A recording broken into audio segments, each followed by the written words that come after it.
Jadi apabila kita berbekam, apakah manfaat yang boleh kita dapat daripada berbekam?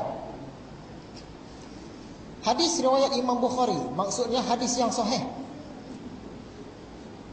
Mafhumnya, penyembuhan itu ada dalam 3 perkara.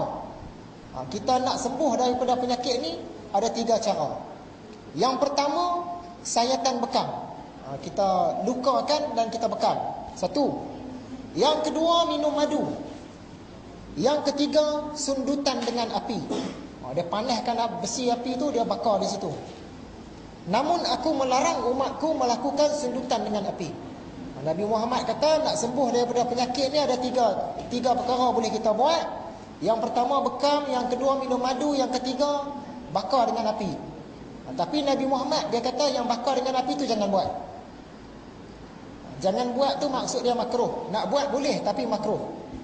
Tak sesuai. Kalau dah tak ada pilihan sangat dah, terpaksa ubat dengan cara bakar dengan panas tu, barulah boleh.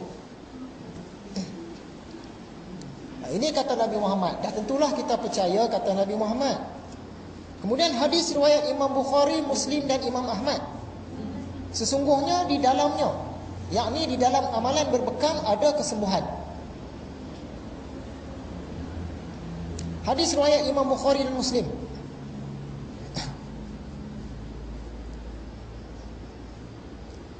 Sesungguhnya kaedah pengobatan kalian yang paling sesuai adalah bekam dan menggunakan khustul bahri. Kata Nabi Muhammad, cara nak baik daripada penyakit yang paling baik ialah berbekam. Satu lagi, khustul bahri ni sejenis tumbuh-tumbuhan. Dekat sini tak ada kot, dia di negara Arab.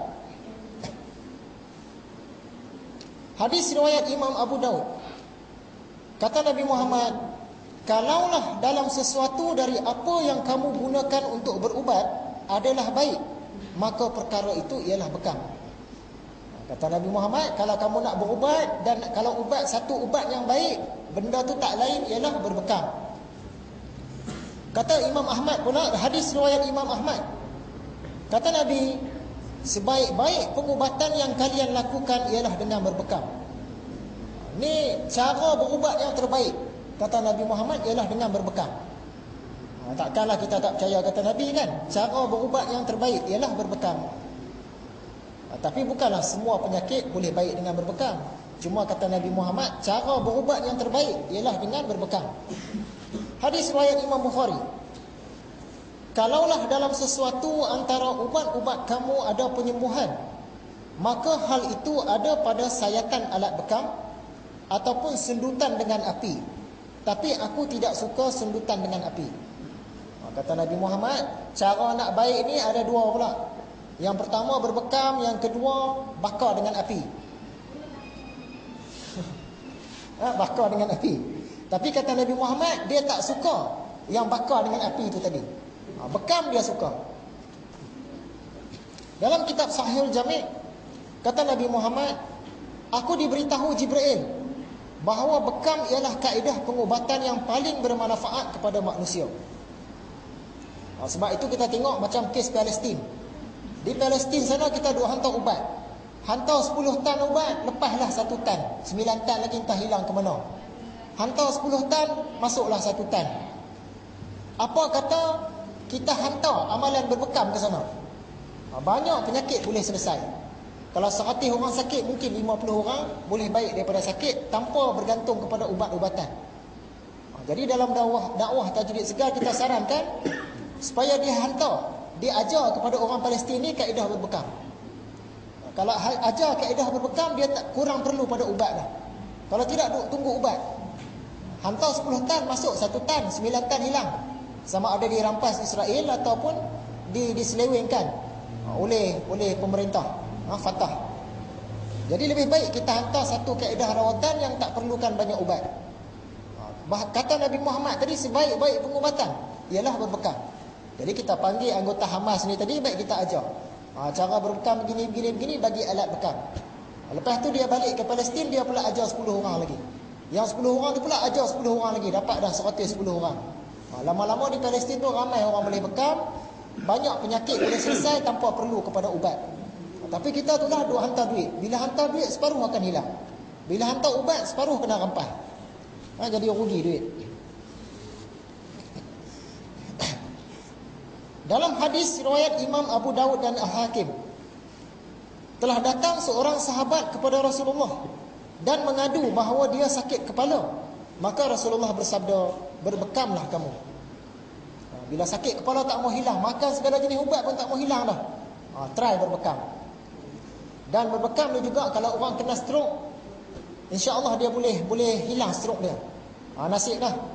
Kalau dia mati badan sebelah kiri, kita bekam sebelah kanan kepala dia. Kalau dia mati badan sebelah kanan, kita bekam sebelah kiri. Dia boleh elok stroke tu. Ada beberapa kes tu boleh elok. Dengan izin Tuhan lah. Selain itu, bekam juga dia berkesan untuk buang sihir. Sebab bila kena sihir ataupun gangguan jin, biasanya jin dengan sihir ni dia duduk di organ otak. Dia duduk di sana, di kepala. Bila kita tarik darah kotor di sana, dia tak selesa. Sebab apa? Hadis Nabi bagi tahu, tempat laluan syaitan dalam badan kita ni ialah salur darah.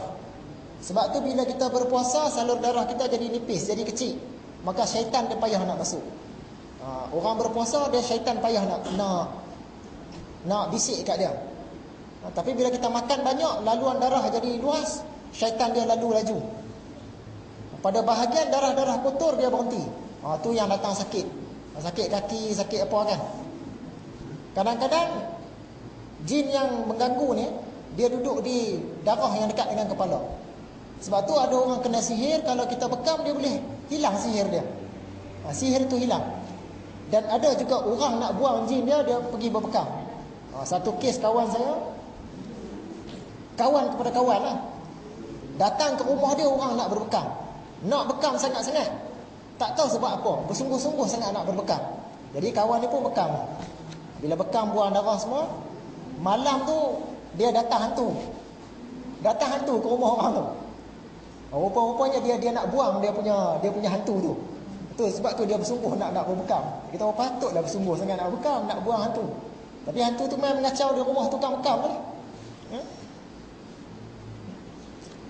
Jadi bekam ni selain daripada sihatkan badan, dia juga boleh buang sihir, buang jin.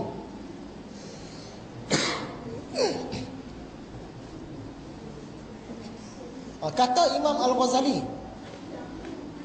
Al-Ghazali ini dipetik oleh Syekh Qardawi dalam salah satu buku dia.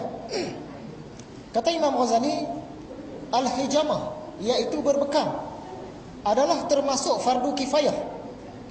Maksudnya ilmu berbekam ni kalau tak ada orang yang belajar dalam kita punya kawasan ni, maksudnya orang di kawasan tu dia berdosa.